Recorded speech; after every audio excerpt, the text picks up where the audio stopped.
Aloha and welcome to This Is Now. We want to begin with some breaking news today. Maui County has filed suit against Hawaiian Electric. Yeah, the county is blaming the utility for causing the Lahaina wildfire and failing to take appropriate actions to maintain the grid. Now, this is the latest lawsuit against HECO.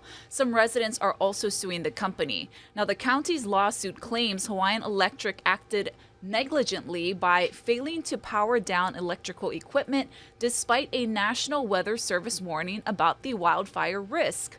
The suit also alleges HECO's energized power lines ignited dry grasses when poles fell, causing the fires. Now, the fire in Lahaina has left at least 115 people dead and destroyed more than 2,200 structures.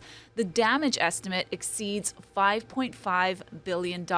Now, a separate wildfire in Kula also destroyed more than 24 structures. HNN, of course, is reaching out to Hawaiian Electric for comment, but they've previously declined to speak on any of the lawsuits that they're facing. Now, we also know that the